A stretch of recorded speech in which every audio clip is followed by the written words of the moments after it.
It's now time for this month's broadcast of Learning Now TV.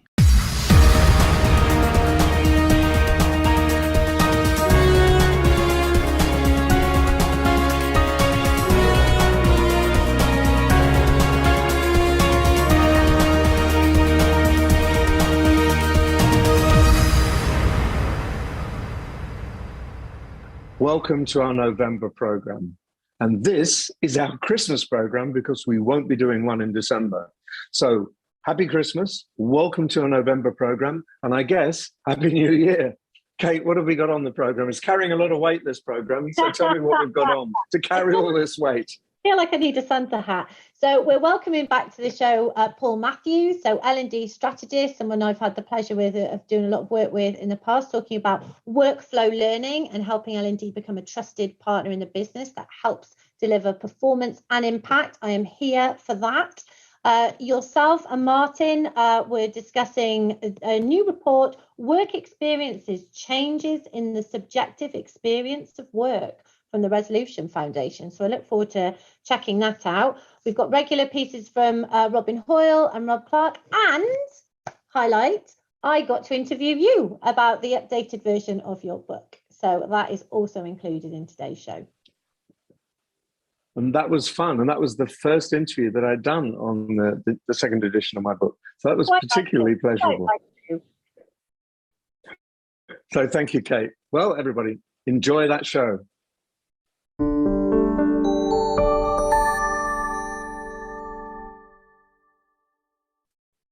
I'm joined today by Paul Matthews.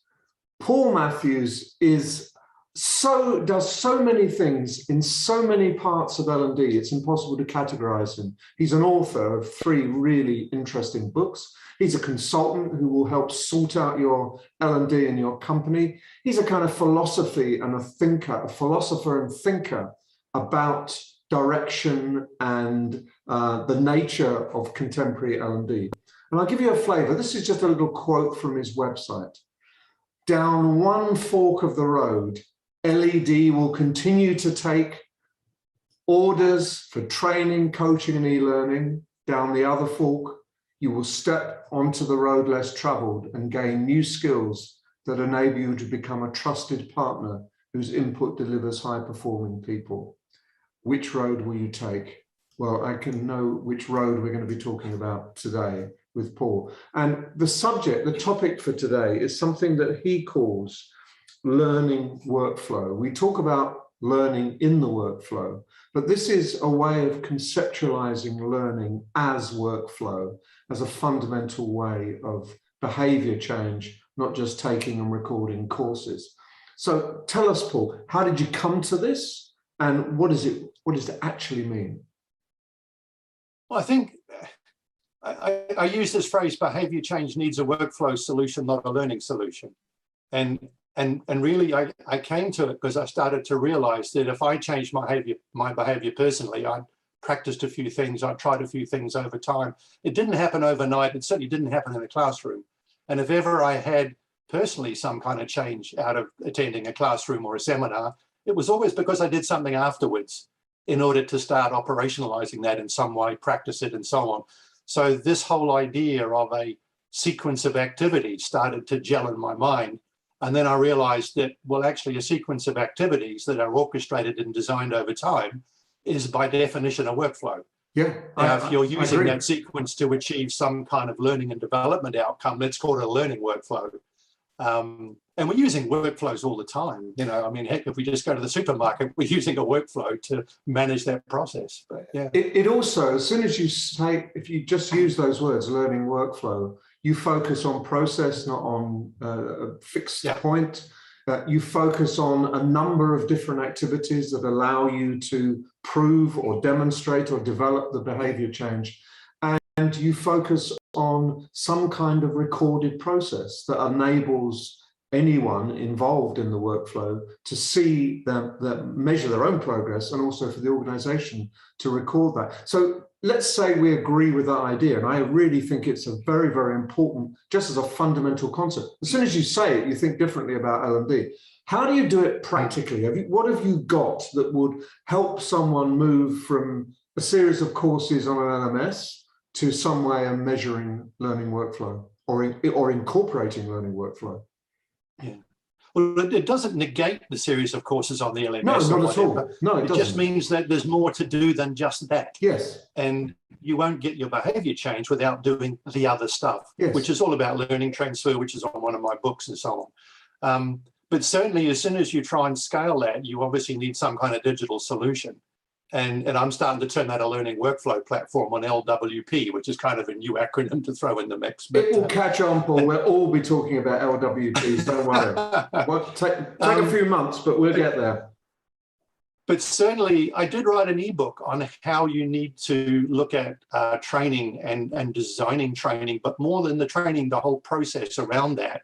And certainly with the pandemic in mind, I first published it over a year ago after the pandemic started. But I've updated that in the last few weeks, actually, and it's available off either my personal website or my company one. So people can just go and grab that for free. And that will certainly give some ideas on the thinking process you need to go through to start. How do I design a workflow that will deliver the behaviors I want? Yeah. Because rather than saying, how do I deliver this learning? A better question is, how do I deliver the behavior change that I'm looking to achieve that will help the business achieve what it wants in terms of executing its strategy?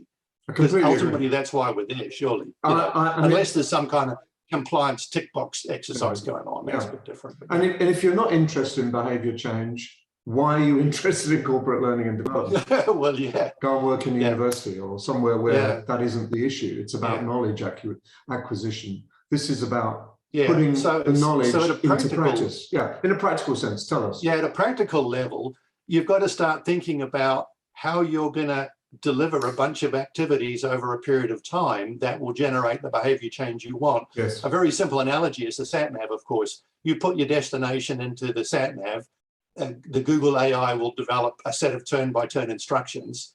And if you follow those, you will get to your destination. You really don't have an option. If you don't follow them, clearly you probably won't. So what we're doing here is we need to set up a set of turn-by-turn instructions to help the learner get from where they are to their destination, which is the behavior change we want them to start exhibiting regularly and sustainably and embedded into their sort of almost habitual behaviors. And it takes a while to do that, even with simple behaviors. So it is going to be a spread over time, and these activities need to be little bits along the way. If it's a big activity, they won't even attempt it right now. If it's lots of little ones, they're much more likely to build them up. So you can look at things like BJ Fogg's work on little activities and behavior change, which has informed some of the stuff that I'm working on. And so what you need is that sequence of activity spread over time. And then on top of that, there's a couple of new things that L&D needs to think about when it's designing that process flow over time that it doesn't normally think about. One is the balance of activities and how onerous they are. How do you spread the activity load effectively across several weeks, several months? Or on our software, we've got some people running programs over several years, quite literally, graduate intake programs and stuff. The other thing to think about is how do you balance the cognitive load across that period of time? How do you give them enough ideas now to get done what they want to do? So it's all about thinking, doing a behavioral needs analysis at the front end of what you're doing and saying, what's the set of behaviors that I need to generate in order to satisfy the business requirements that, I'm talking to the business about. And yes, you are talking to the business about business requirements, aren't you? So what's that set of behaviors? And then you're going to think, well, given that output, start with the end in mind. What's the set of skills people might need to practice in order to exhibit those behaviors sustainably and kind of habitually? And how much practice? And then how do I get them to the point where they can practice those skills? In other words, what knowledge might they need to practice the skills? And then that'll start giving you your curriculum. But then there's the time factor. How do I drip feed that knowledge in on an as you need to know it, when you need to know it basis to practice the skills, when you need to practice them in order to get to the end point of that sort of behavior change? So start with the end in mind. Too often learning starts at the front end. They think, oh, we need to do some management development. What's the curriculum? And they think content, and they don't go any further. Yep, and actually, really nobody gives a toss about what someone learns on a management program. Well, maybe the trainer does. But what they do care about is how are they going to operate as a manager after the program? And what people will notice, what their direct Yeah. reports will notice once they walk Absolutely. away from the program.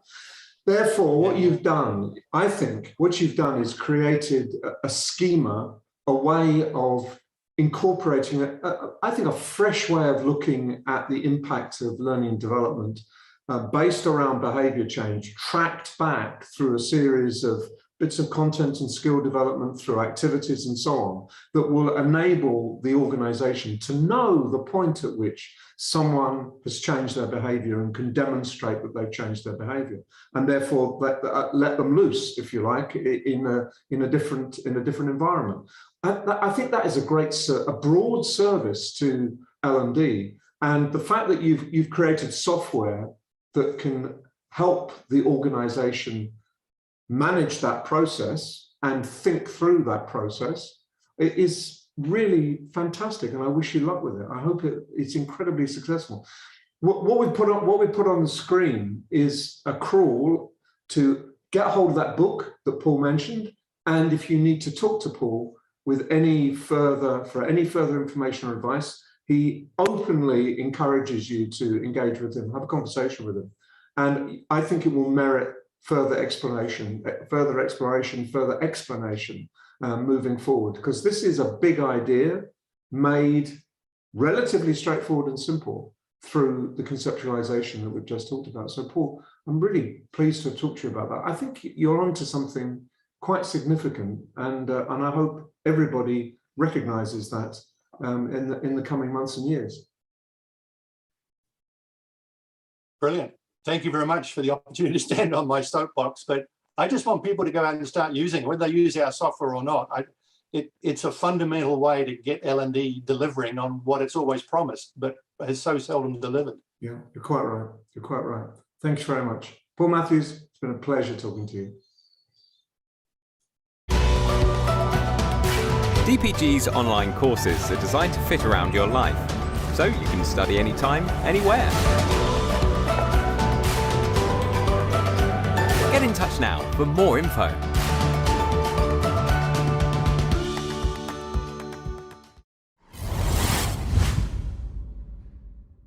And next up, our roving reporter from Learning News is back. Rob Clark was at the Learning Technologies Awards in London recently. Yours truly managed to grab a few minutes with him, and he spoke to all of the winners backstage. So check it out. The Learning Technologies Awards 2021 took place last week, celebrating the achievements of the learning sector over this last unprecedented year for learning and learning technology. Learning News was there and was lucky enough to speak to some of the winners. Innovation in HR is helping organisations to recover as we emerge from the pandemic. Fosway's David Perring joins Learning News to explain how HR is changing. Diversity and inclusion is on the business agenda. Learning News talks to an expert in EDI about strategies that can help learning and development.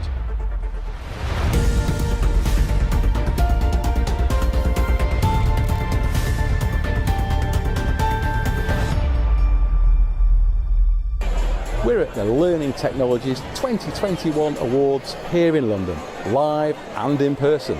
We're going to be celebrating the very best in workplace learning and learning technology. What do these awards mean for our industry? Well, I would say it's the highlight of the year, isn't it? Because this is when all the hard work that you put into a submission, a product, a solution or whatever comes to life. What do the judges look for to award a gold medal?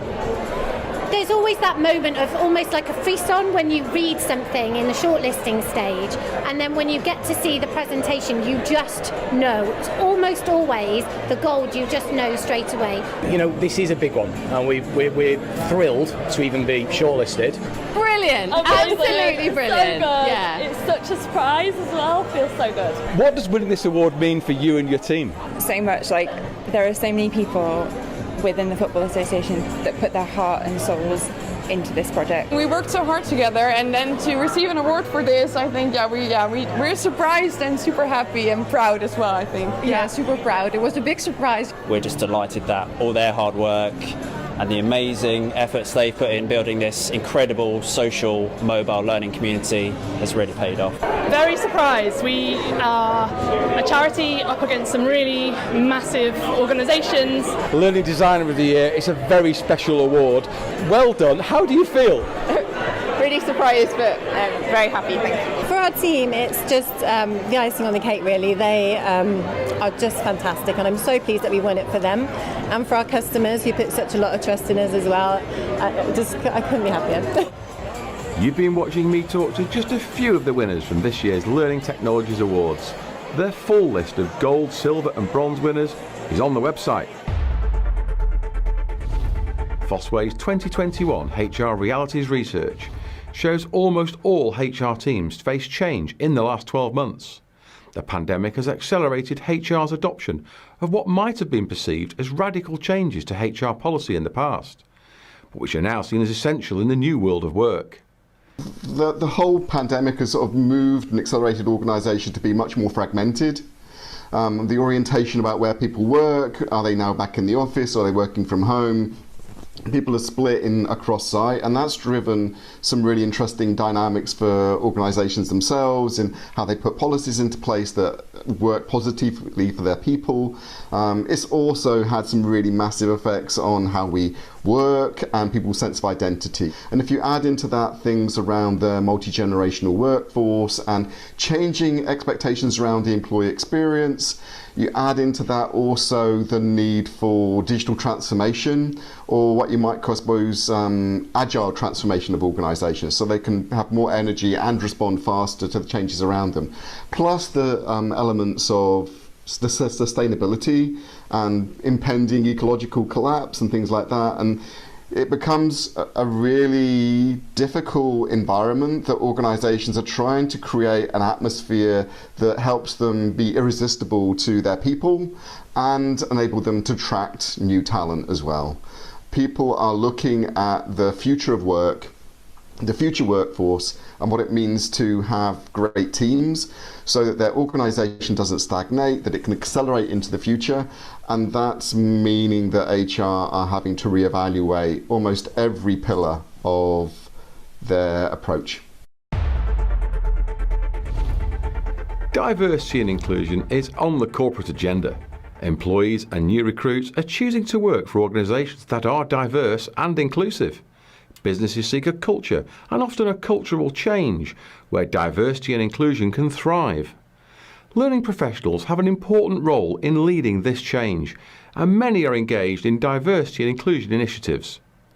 With the prize of a fairer society at stake, it's an important moment for learning professionals and a considerable challenge. Cultural change will surely take time and a great amount of nurture. First of all, so have a strategy, be strategic about this. It's no different from any other sort of business function. Really take time to think about what is the business case for diversity and inclusion in your organisation.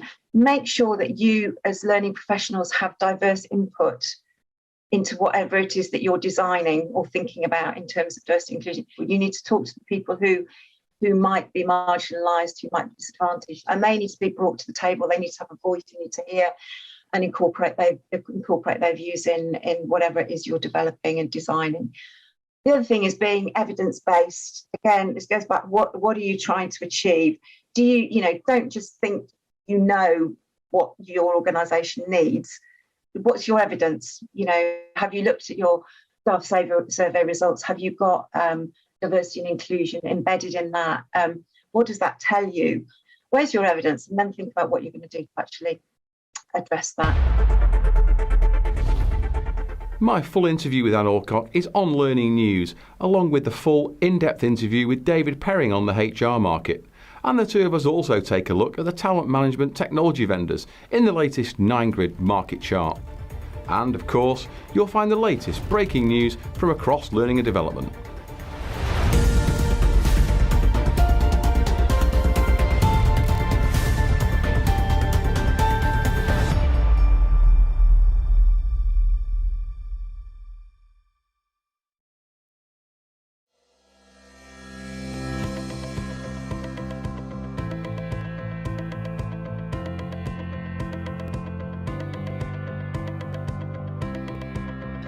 Maybe we'll do that later.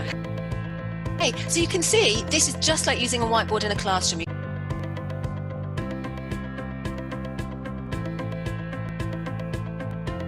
And then you do my 3-year-old's favourite, you just have a nice little wiggle. 1, 2, 3, rate it now.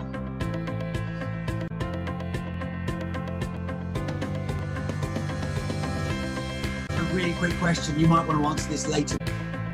You see, I love this.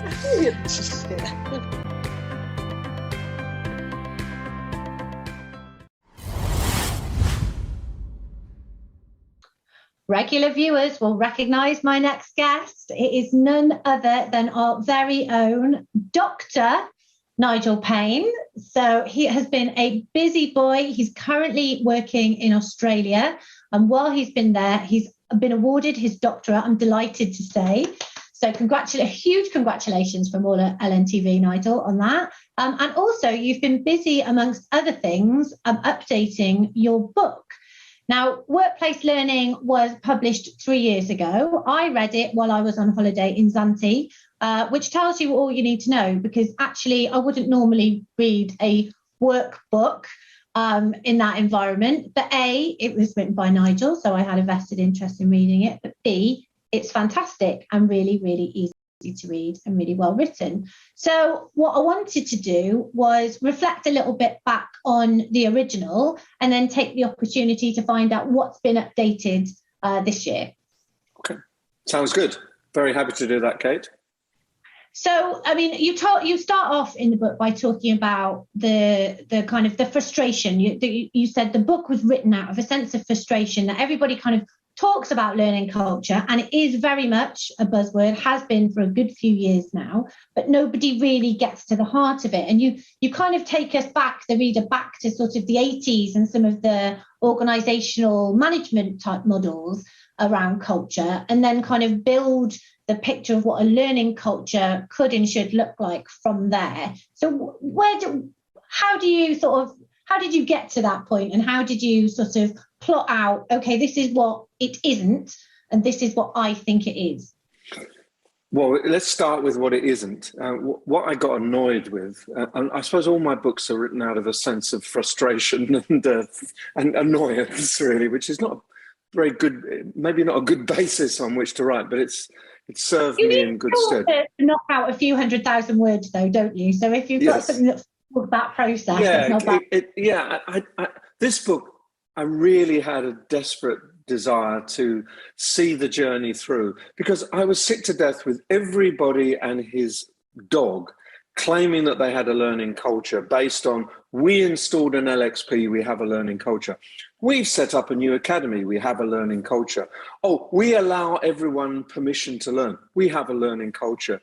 And if you go back to the 1980s and 90s, when this was a real thing and there was lots of serious research, those august people like Chris Argyris and Senge would be laughing like drains at that thought. You know, they're talking about complex changes in the way organizations work, not just the banging in of a bit of software or giving someone permission to do something they didn't do the week before. So so from that frustration, I said, well, okay, big boots, you think you know it all. What is it all about? How can you define it more clearly than anyone else? And that's what I did. So I started with research, an open mind, and a backdrop of research in the predominantly 1990s, but a bit in the 80s, which I think has kind of sunk without trace, and it shouldn't have done. So I did my bit to revive it.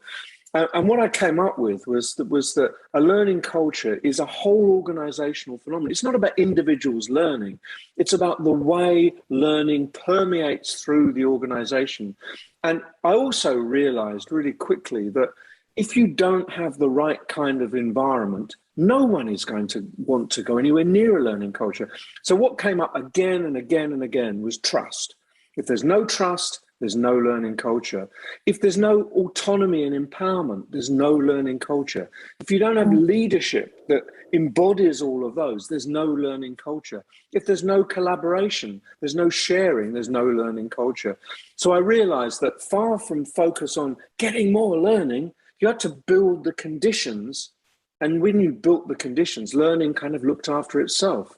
So I started from one position. I ended up with almost a completely opposite view, which is you have to take a big holistic view of how the organization operates if you want a learning culture. And just tinkering around the edges of make it a little bit more interactive or increase the level of this or better LMS, that's tinkering around the edges. That doesn't fundamentally change anything.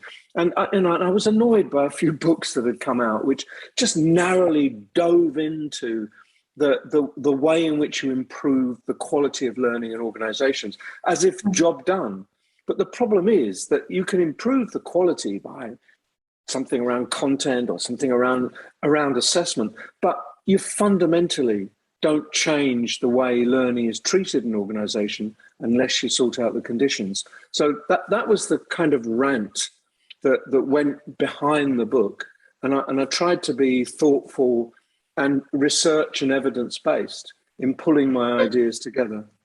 It doesn't come across as ranty, but I think, we've both got our soapbox about this before, and it's getting beyond the content, isn't it? I mean, learning isn't just about content. Learning is about psychological safety. Learning is about a safe space to practice. Learning is about time for reflection. And all of that, as you say, is driven by that broader organizational culture. It can't just be, a pocket that sits underneath.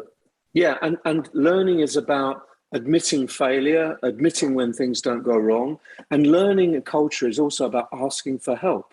That if you work in an organization where you wouldn't dare talk to the person next to you because they would then say, oh, well, make sure you don't get your bonus. Now, if that is or a team would never share anything with another team because it might impact on how successful they were. So where you've got bits of the organization, individuals and even teams fighting each other, you're nowhere near a learning culture. So yes, it's that openness to really look the world in the eye and say, we didn't do that very well. That was okay, but we could have done it better. We learned a hell of a lot from that failure, and we're going to put that into use when we do the next thing. That's the nature of it. And that, you're right, Kate, it's not about the quality of content. And tinkering around with content isn't going to fix it.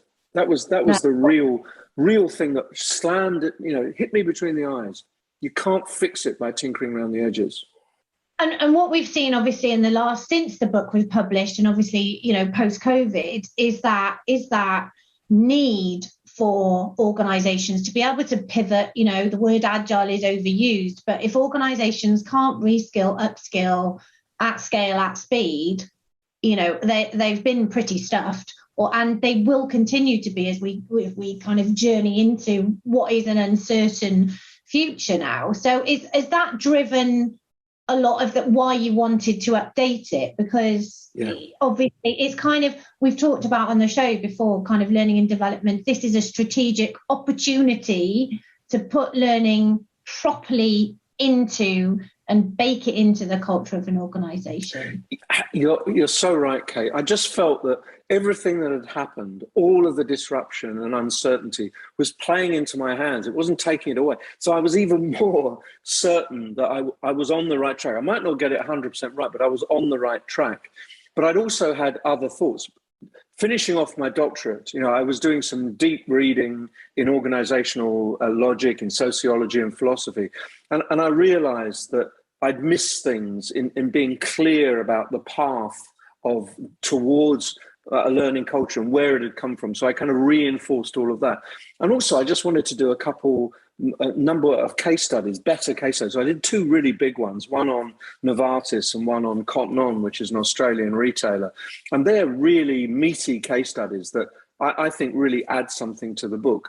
And I just wanted to tighten it up, take out some of the old stuff and some of the extraneous material that was in the first edition. So it was a chance to give it a shakedown, really. So there's about a third new content that is partly interwoven and partly through a big brand new introductory paragraph, which is about 20 or 30 pages, and partly through the additional case studies. So yes, it was a really good chance to make it more fit for the current world and to learn the lessons from the first edition. So all the comments that people had made and things that I'd forgotten, missed out, not done as well as I could.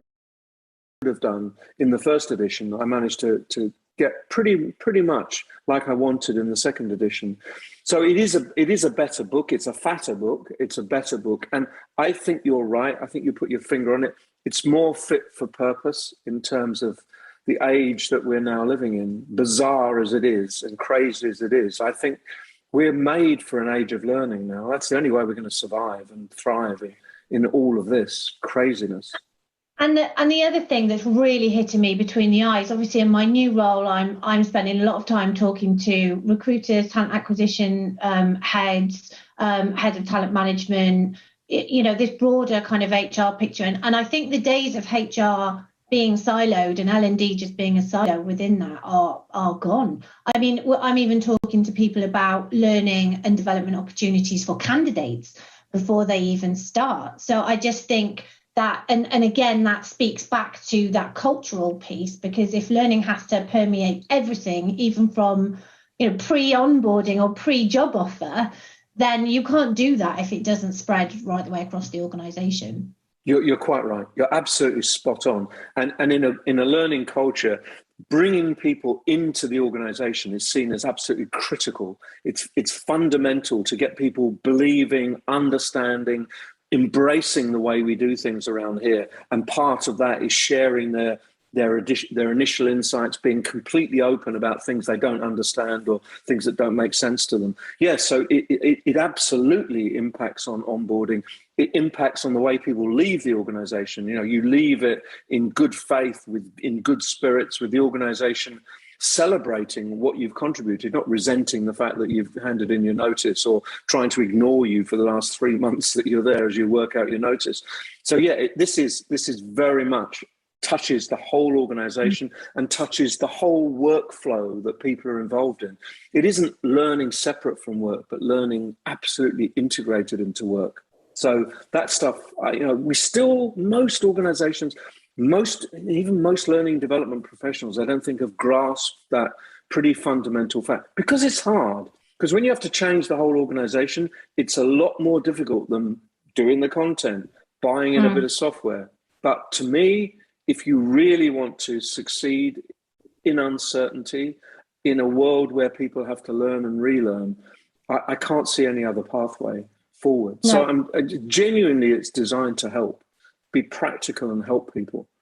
And I can't see how it wouldn't help anyone. Obviously, I'm horribly biased, but as I say, I read it on holiday. It was a really easy read. And I would just recommend this book to anyone that is watching Learning Now TV. If you're here and you're watching our programme and you watch Nigel and I every month and you kind of, followed Nigel's journey over the years, I really can't recommend it enough. As I say, very, very biased, but definitely a great read and a great update for, this very strange time that we find ourselves in. So, Nigel, thank you for being my guest. What an absolute delight to get to talk to you for a bit longer than we get to do in the opening and closing of the programme. Thank you. And what a thrill to be interviewed by Kate Graham. That'll go on my CV. Thank you so much. Thank you.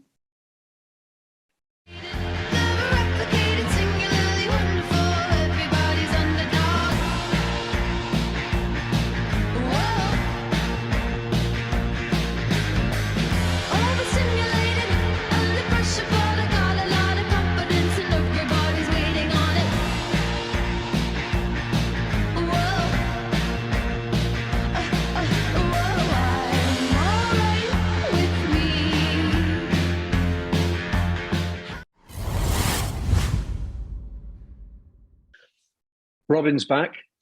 I wish that was something surprising, but it's not. Robin has been a stalwart all the way through the year, regular contributor. And this time he's looking at the role of L&D in change programs, how L&D can actually help change in organizations rather than be sidestepped or independent of change in organizations. It's a great topic. As someone involved in learning and development, how often are you involved in change initiatives within your organisation? And one of the things that we know about change initiatives is that very often you have to deal with some kind of resistance. Now, change often comes from places other than the employees of the organisation. It might come from outside in terms of response to regulation or legislation, it may come from changes in the marketplace, may come from as a result of government diktat or something similar. But what sometimes is ignored when we're talking about change is the human impact of the change that people wish to make. And sometimes, as learning and development people, we've been guilty of trying to enable people to somehow minimise the impact of that change, get round it in some way. It's particularly true when that change is technological. We've seen people desperately try to keep doing things the way they've always done them, even though the technology which they're using and the environment in which they're operating, particularly if they're operating remotely, may have changed and possibly have changed forever. So when we're involved in learning and development, very often we're dealing with that resistance head on, and we can either shy away from that confrontation or we can deal with it head on. But it doesn't need to be a confrontation. And I used to say, you know, the only people who like change were wet babies. And in actual fact, that changing baby analogy is pretty apt sometimes for most change initiatives that I've been involved in, because those of you who are parents or have cared for very small children will remember the first time that you changed a nappy. And the first thing there was that it was resisted for as long as possible, and then it was done with a great degree of reluctance. So, not unlike a corporate change initiative. And then the first time that you did this, it was very awkward, it was tricky, and unexpected things and unforeseen circumstances arrived. Again, a bit like a corporate change initiative. And then halfway through that entire process, everybody got messy, which again is pretty much like a corporate change initiative. But you get through it and you do it and you learn how to adapt and how to become proficient working in that new environment. But sometimes organisations don't think about the human cost of the change. They don't think that there is anything necessary other than to inform people that change is going to happen, whether you like it or not. And that, I think, is where you get the situation that Peter Singer talked about. Peter Singer said people are not resistant to change, they're resistant to being told to change. And that's very often the challenge which most organisations face, because they don't understand what the dissatisfaction is that the individuals are facing and how to sell the change that they are promoting or instituting in a way which appeals to those levels of dissatisfaction. What's more, they don't always spell out a compelling vision for that change. What will the future be like? What will it look like in the future? What's in it for me? And then they go further than spelling out the immediate first steps. And that's usually a mistake, because people are creative, people have brains. And if you don't give them a space to operate their creativity, to think hard things and to work around solutions and situations, then they will use those brains anyway, and very often they will use it to sabotage the change that you're introducing. So unless you've got a compelling argument based on those three factors, dissatisfaction, vision, and the first steps, then you won't overcome that resistance to change, because it's really important that those elements are there. And those of you who've been following the stuff that I've talked about in the past will recognise that as Cathy Dana Miller's change equation. So we know that we've got a human element of change to deal with.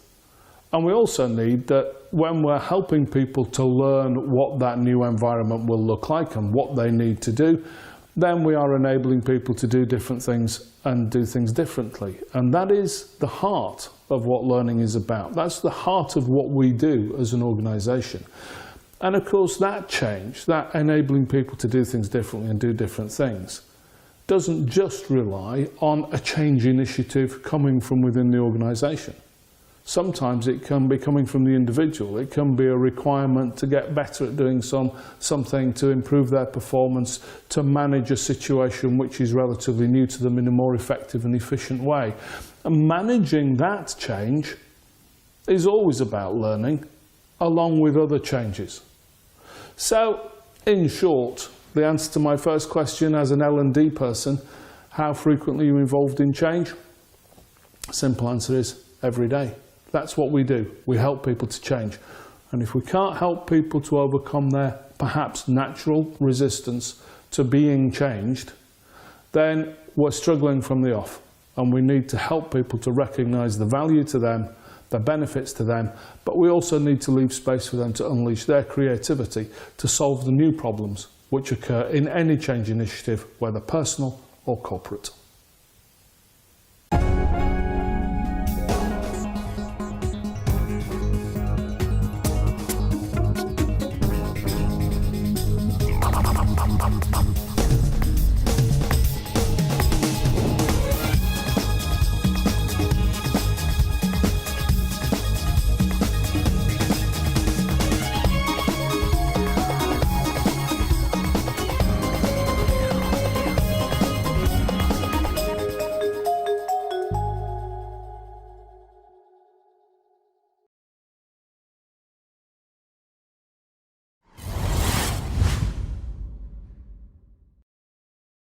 This is the research report section of Learning Now TV. And I always enjoy talking to Martin because I get to read and discuss a whole bunch of really exciting, interesting, new reports, documents, whatever they might be, that I wouldn't normally look at.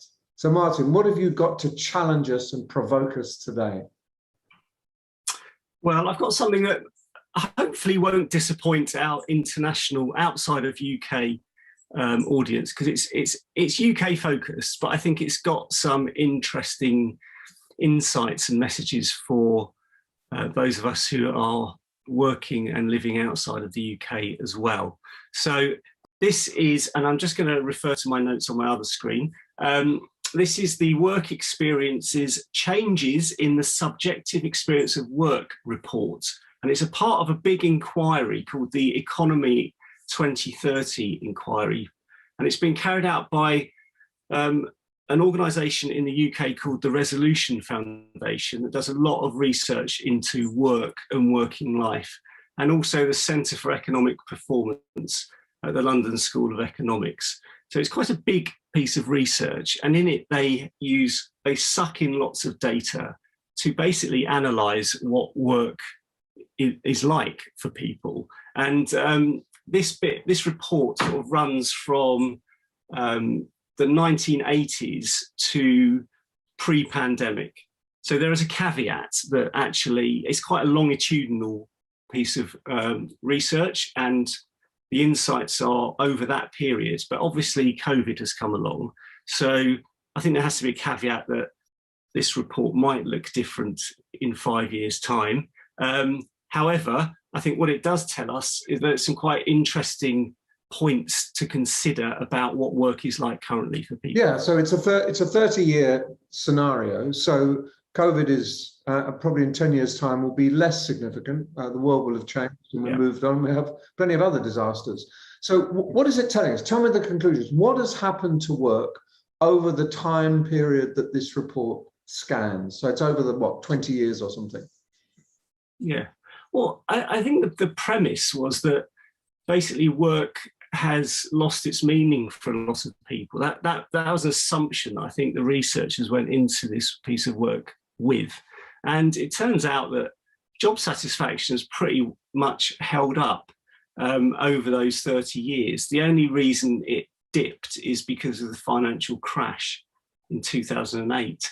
So, and there are good reasons for that to dip then. But I think people actually are very positive about a range of aspects of their work. And I think that might actually surprise us. If we step back, it isn't that work has become less fulfilling and some of the tasks have become kind of less interesting, more repetitive. I think that's not the case. So basically 79% of employers report that their job is helpful to others.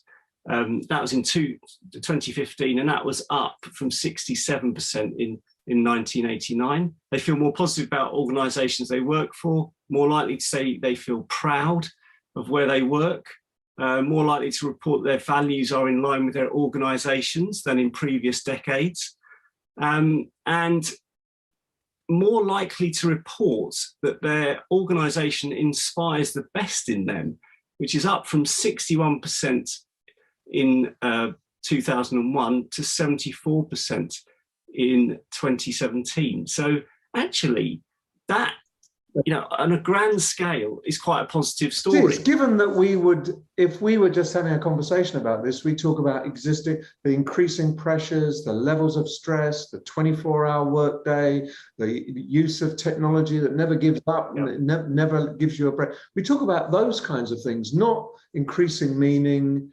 increasing tolerance of family life and other things that impinge on work. So it's kind of ambiguous, isn't it? There obviously are increased stresses, but there are also benefits. Work has sort of responded to the stresses and created something more harmonious and more comfortable for people to live in, work in, adapt to. I think that's what it's saying, isn't it, really? I think so. I mean, if you were to just say to someone, you know, overall, has working life got better or worse? And how do you feel about work? What would your answer be? I mean, this report is saying that actually it is, you know, for a lot of people, it's better. You know, they like work more than they did 20 or 30 years ago. Yes. And there are reasons for that. So I mean, that's positive, but you have to then look at that experience is not the same for everyone. So they do look at different kind of segments of people. So I think skilled manual workers actually are, it's harder. The results aren't as positive for them, and also for women in work, they're not as well. So there are some stresses and challenges. People with lower qualifications doing more basic jobs seem to have got the rough end of all of this. They're the ones who are most stressed. Yeah. So basically what the report seems to be saying is that there have been massive changes in the labour market over time. There are some big questions about why people are not, job satisfaction hasn't fallen, why they're not more frustrated by work when there's lack of control and disengagement at work. On the other hand, there are real issues about how we stop this, if we can stop it. And whether we should not be trying to get productivity gains every minute of every day. And there's a point where you say, let's create an environment where productivity is one thing, comfort, happiness at work, engagement, motivation is another thing, not focus only on productivity gains. So it's asking good questions, isn't it, Martin? Yeah, I think one thing it does say is that the idea that we're going to get more productive is probably not a very useful one. And the reason for that is there's been obviously in the last 30 years, a huge increase in the use of digital technology at work. And the employers who use computers are more likely to report that they are tense at work than those who do not. And there has been an increase in work intensity. So the share of employees that strongly agree their job requires the work for them to work very hard has increased from 30% in 92 to 46% in 2017. Yeah, that's a lot. And that intensity is felt particularly for women working full time. Now, the other thing about this is that at the same time, we find less employees feel that they can control the way they work and have their own discretion in the way they work. So, and this is on the back of a huge increase in professional jobs over the last 20 to 30 years. So in 1992, 71% of employees reported having a great deal of control over how hard they worked. And in 2017, this has fallen to 46%. Yeah. So actually, yes, people think that work is kind of better than we might think it is from the outside, but actually there are some things that are a bit more alarming, I think, which is, you know, it feels like people are working really hard, possibly as hard as they can. There's an intensity that comes with working with technology, and people have lost some of their autonomy to work in the way they want to work. Now that flies in the face of some of the rhetoric we hear now about the importance of autonomy at work. And also another element, there's a very interesting statistic that caught my eye, which was that employers are informing and listening more, but employees feel they're less likely to be involved in making decisions than they were. So you get this contradiction. It's like it's all smoke and mirrors. On the one hand, we're engaged, listen, we inform you. On the other hand, we don't take a blind bit of notice about what you think. So that's possibly part of the increasing complexity of work, possibly part of the need to have fast decision-making, still controlled by a relative few, but doing lip service in terms of participation. But it shows there's a gap, there's a gap between what I guess the organization pretends it's doing and the reality is experienced by the workforce. And that's a kind of theme coming through the report, isn't it? I thought it was really interesting. Yeah, and I sorry to interrupt. I mean, I completely agree. I think actually you start to unpick some of this stuff, and I think there's an awful lot of talk about listening, and that's great. But what change has that affected for employees? How empowered are they really? And I think that is an excellent line of inquiry. And I think anyone can hold a mirror up to their own organisation and say, well, yes, I know we say we do all this, and there is elements of this, but actually nothing really changes. I can't do things differently. I'm not empowered to do that. There is no method to do that here. I do wonder how much of that goes on at a time when organisations are very happy to talk about how the well-being agenda, how they are listening. What does that lead to? And I think this kind of research will identify that over time. But I think in the meantime, as professionals working in organisations, some with lots of influence, I think these are questions that we should be asking and finding answers to. Martin, I completely agree with you. I think there's a lot here. If you're running L&D, if you're running an organisation, you should take note of the trends that seem to be emerging from this report and perhaps taking action. The report is kind of neutral at the end about what action is required, but it's certainly thought-provoking and well-written, loads and loads of data. It's about 30 pages. It's completely free. You can download it from the link on the screen. And I would encourage everyone to read this report. And I'm very grateful to you, Martin, for drawing it to our attention. Thank you so much. Thanks, Nigel.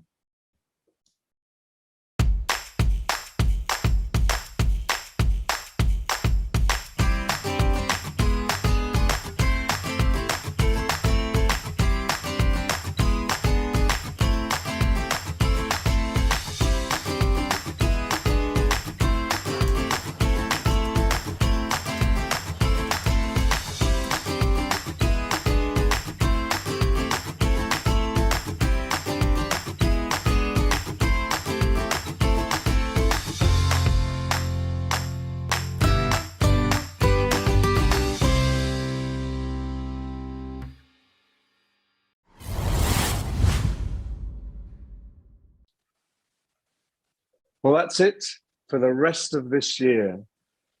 Thank you very much for staying with us to the end of the program.